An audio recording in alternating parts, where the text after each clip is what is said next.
आज हम जानेंगे युगल, यौगलिक या युगलिक के बारे में।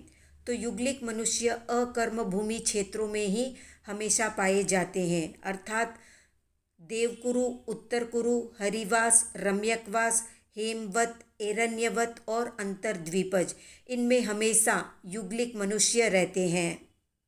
कर्मभूमि के क्षेत्रों में जैसे भरत एरावत में अवसर्पिणी काल के पहले, दूसरे, तीसरे आरे में और उत्सर्पिणी काल के चौथे, पांचवें और छठे आरे में युगलिक होते हैं।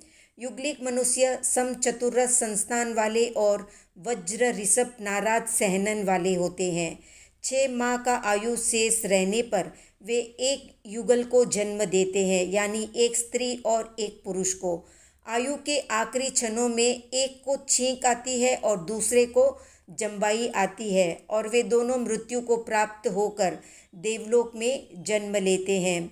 इस क्षेत्र के अधिष्ठाता देव युगल के मृतक शरीरों को क्षीर समुद्र में ले जाकर विसर्जित कर देते हैं।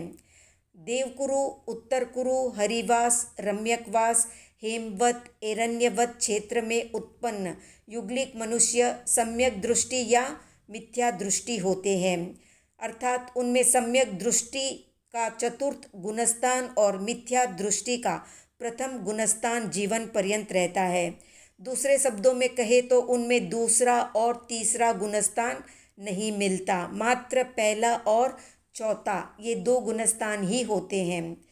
56 अंतर्द्वीपों में उत्पन्न युगलिक मनुष्य एकांत मिथ्या दृष्टि होते हैं, इसलिए उनमें मात्र प्रथम गुणस्थान ही रहता है।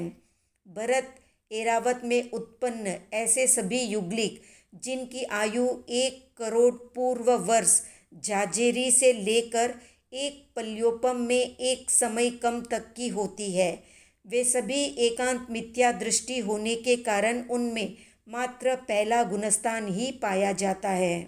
अवसर्पिणी काल के पहले, दूसरे, तीसरे आरे में और उत्सर्पिणी काल के चौथे, पांचवें, छठे आरे में तिर्यंचों में भी स्थलचर और खेचरों में युगलिक होते हैं। उनमें वैर नहीं होता, ईर्ष्या नहीं होती, रोग या बुढ़ापा नहीं होता, वे कुरूप भी नहीं होते, परिपूर्ण अंग उपांग पाकर सुख का उपभोग करते हैं।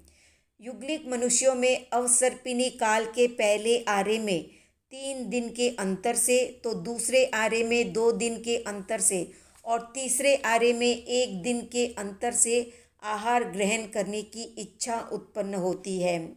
अवसर्पिणी काल में पहले आरे में मिट्टी का स्वाद मिश्री के समान, दूसरे आरे में शक्कर के समान और तीसरे आरे में गुड़ के समान मीठा होता है। युगलिक मनुष्यों का आहार कल्प वृक्षों से प्राप्त फल और मिट्टी आदि का होता है। युगलिक मनुष्य अवसर्पिणी काल के पहले आरे में तुवर या अरहर की दाल के दाने के बराबर, तो दूसरे आरे में बेर के बराबर और तीसरे आरे में आंवले के बराबर परिमाण में सरस आहार ग्रहण करते हैं। युगलिक मनुष्य अवसर्पिणी काल के पहले आरे में 49 दिन, दूसरे आरे में 64 दिन और तीसरे आरे में 79 दिनों तक नवजात युगल की देख रेख पालन पोषण करते हैं। उसके बाद वे नवजात युगल समझदार और स्वावलंबी हो जाते हैं, यानी बड़े हो जाते हैं।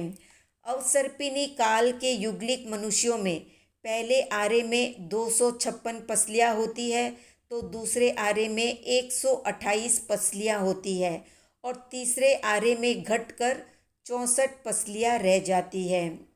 युगलिक क्षेत्रों में मक्खी, मच्छर, बिच्छू आदि क्षुद्र जंतुओं का उपद्रव नहीं होता है। क्रूर और हिंसक जाति के प्राणी भी क्षेत्रगत और कालगत स्वभाव के कारण शांत प्रकृति के होते हैं।